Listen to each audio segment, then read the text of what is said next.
Tumeshika neno kanisa. Naitwa Franemia Konkala Elia. Namshukuru Mungu kwa ajili ya ibada ya siku ya 5 ambayo ilikuwa ni lango la 5 Zivu. Baba alifundisha moyo wa uhodari na wa ushujaa. Nimeuona huo moyo ambao umeniinua kwa viwango vikubwa sana. Ibada hiyo niliamka mapema nikaja kwenye safu yangu ya shukrani. Nilichoomba cha kwanza nilimwomba Mungu, nikamwambia Mungu, ufalme wako hauwezi kufitiniana. Kwa nini mvua inyeshe wakati wa ukamilifu kuja ibadani? Kama ibada ni ya kwako na umeamua tuifanye, naomba ufunge mvua. Tukitoka kwenye ibada hata inyeshe kesho asubuhi sawa. Kweli Mungu alitenda. Ile mvua haikunyesha.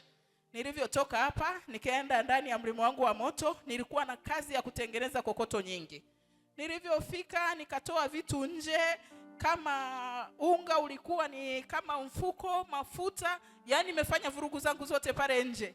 Ile naanza kutengeneza kokoto nimeziweka jikoni, mvua ilishuka, sijawahi kuona mvua ya namna ile. Nikasema hapana Mungu, nimetoka ibadani, kwa nini mvua inyeshe ya kuleta uharibifu kiasi hiki? Yaani mvua haikunisikia wala Mungu hakunisikia muda huo. Mvua ilipiga, niliambulia kuungua, mikono ikaungua, maji yakajaa, kokoto zote zikaharibika kwa muda huo. Nikiwa katika kuwaza na nungunika, kwa nini imekuwa hivi? Mungu alinijibu, umesema ukibada ikiisha mvua na inyeshe hata kama ni kesho asubuhi. Kwa nini nilalamike? Kwa hiyo bora ingeharibika ibada ya Mungu? Hapana. Kwa hiyo mimi nikipoteza 200 si kitu. Pale pale nilianza kuangua kicheko mwenyewe huku mvua inanyesha. Lakini zaidi ya yote namshukuru Mungu, katika hayo lilikuwa ni lango la kuinuliwa. Maana nilikumbuka Mungu hufanyi kazi na mtu mwenye moyo wa kitetemeshi. Na leo nimepokea moyo wa ujasiri na uhodari na ushujaa. Kwa nini ninungunike kwa sababu ya shilingi 200? Haiwezekani. Kuna mahali pangu, basi Mungu ninakushukuru. Basi niliendelea na ile kazi, lakini Mungu alisaidia, baadhi ya vitu vilipona. Kitu kilichokuja kuonekana, sijamshangaa Mungu akamilifu. Mungu alinijibu na zaidi ya hapo. Mahali ninapofanyia wajibu wa moto, kuna baba mmoja ametabisha ile shule mpaka na serikali. Si chini ya miaka 20. Hataki kutoka kwenye nafasi fulani. Imefika wakati wake wa kustaafu, lakini atoki. Wanamuogopa kidogo, wanajua mahali anaposhika si kitu. Ni mtu huyu mmoja, lakini anakupika chakula mpaka cha watu 400 kwa siku. Wanafunza, anapika asubuhi, anapika mchana, anapika jioni. Kwa hiyo lilo rango lote alishalikamata, hawezi kutolewa na yoyote. Wamemtoa, imeshindikana, lakini namshukuru Mungu, ndani ya siku ya 6 ambayo nilishinda siku ya 5, niliitwa, nimechaguliwa na shule kwenda kuhudumia sehemu ya advance. Namtukuza Mungu wa Elia kwa ajili ya moyo huo nilioupokea. Amen. Shangilia Mungu kanisa, makofi mengi kwa shuhuda huo. Unaitwa nani? Mungu amekufanyia nini? Kwa kifupi. Shika neno uliyepewa neema kubwa. Ninaitwa Thamani Konkala Elia. Ninasimama hapa kumshukuru Mungu kwa matendo yake makuu aliyonitendea. Jambo la kwanza, ninapenda kumshukuru Mungu kwa somo la kutakasa fedha. Nimezunguka madhabahu nyingi, nilikuwa sijawahi kukutana na hili somo. Nimehudumu madhabahu nyingi, sikuwahi kukutana na hili somo. Ninamshukuru Mungu aliyemtumia kuhani wa njia kwa ajili ya kutufundisha kutakasa fedha zetu. Ninaendelea kumshukuru Mungu kwa somo hilo, kwa jinsi ya kuzuia jinsi gani fedha zetu zisiweze kuchafuliwa tena. Ninaendelea kumshukuru Mungu kwa sababu ufahamu huo ni Mungu mwenyewe ameutoa. Wana wa Mungu, tuendelee kuutendea kazi. Ninamshukuru Mungu pia, familia yetu tulikuwa tumalizi miaka 2 pasipo kufariki mtu kwa ajili ya kansa. Ninamshukuru Mungu kwa ajili ya familia yangu mimi, upande wa wajomba zangu waliokuwa wanafariki kwa ajili ya kansa. Mungu ameifuta kansa, tumevuka miaka 2, hakuna kansa. Naendelea kumshukuru Mungu sana. Unaitwa nani? Mungu amekufanyia nini? Karibu. Kwa majina yangu naitwa Margaret Leo. Nimeokoka na mpenda Yesu. Ninawapenda kanisa. Mimi ninapenda kumshukuru Mwenyezi Mungu toka nilipofika mahali hapa siku ya Jumatatu. Kuhani ametenda mambo makubwa kwenye kanisa hili.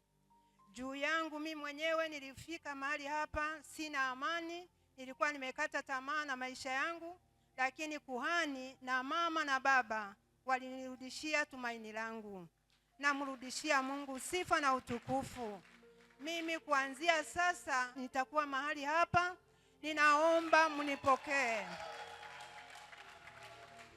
Amina kanisa, mshangilie Mungu makofi mengi.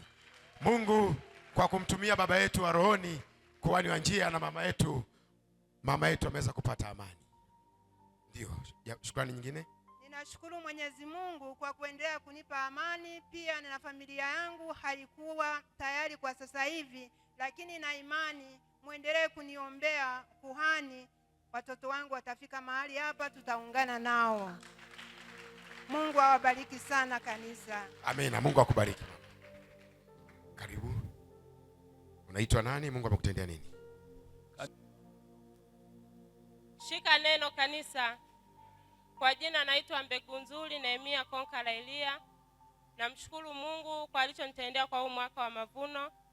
Namshukuru Mungu, kichwa wangu alienda kufanya kazi huko Kahama ya zamani akiwa kama fundi, lakini kwa sasa amepewa ufomeni. Kwa hilo namshukuru Mungu. Namshukuru Mungu kwa ajili ya mfunuliwa wangu. Alikuwa anafunua majibu ya form 4 huko akiwa anaumwa, anaingia kwenye majibu akiwa na maumivu, lakini namshukuru Mungu matokeo yametoka, amepata tu ya 21. Namshukuru Mungu.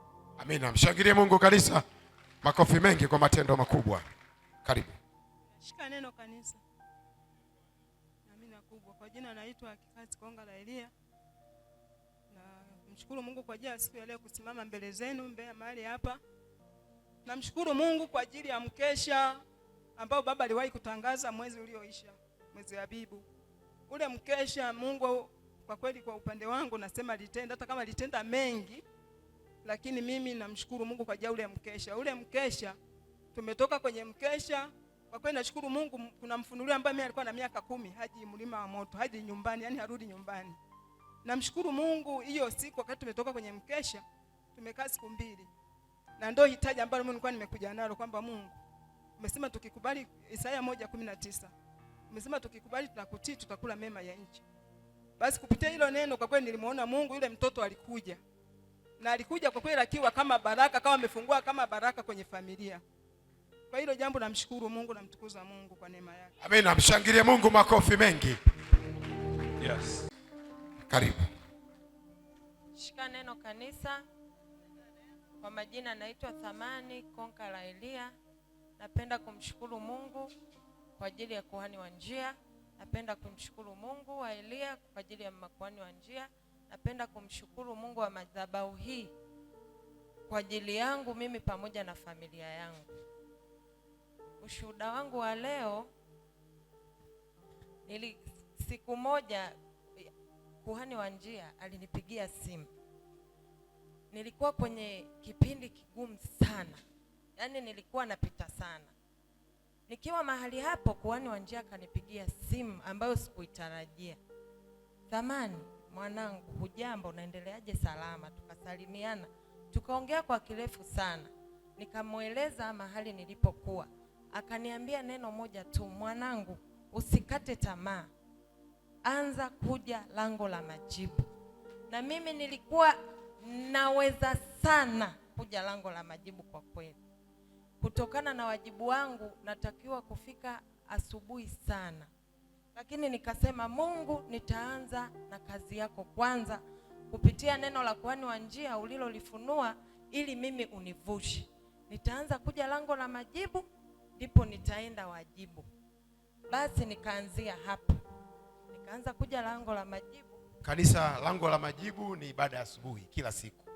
Na anaposema naweza sana kwa lugha ya Siloamu kwa wale wageni, naweza sana maana yake alikuwa hawezi kabisa, ndio anaweza sana.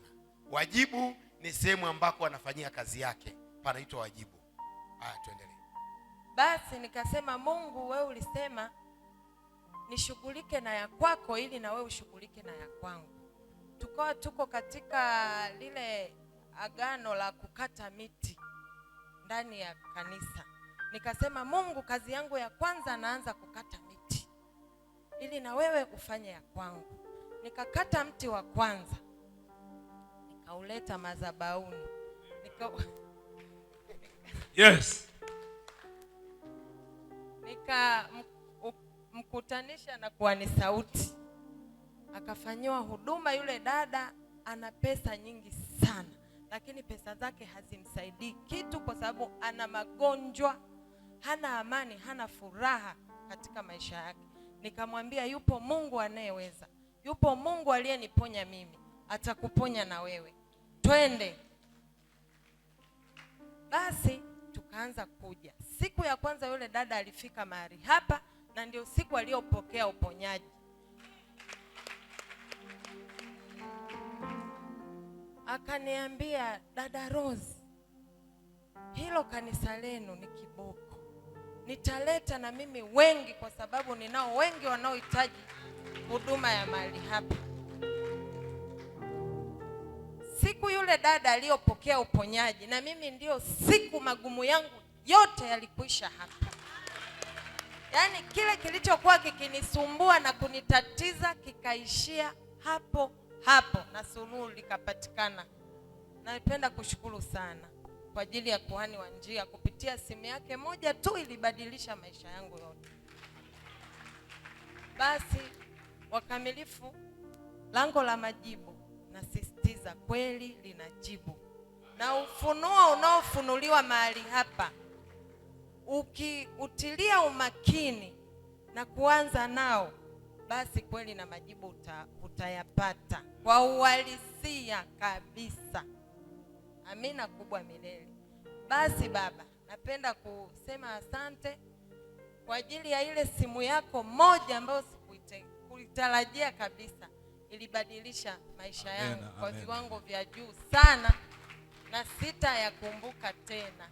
Nasonga mbele. Amen. Na kuanzia leo kila utakachoniagiza nitatii, kwa sababu Baba, kupitia mimi pale Wajibu, toka nimeanza kukanyaga lango la majibu, nimekuwa kimbilio la wengi na kuniuliza unaabudu wapi, kwa sababu wameyaona mabadiliko yangu. Amen.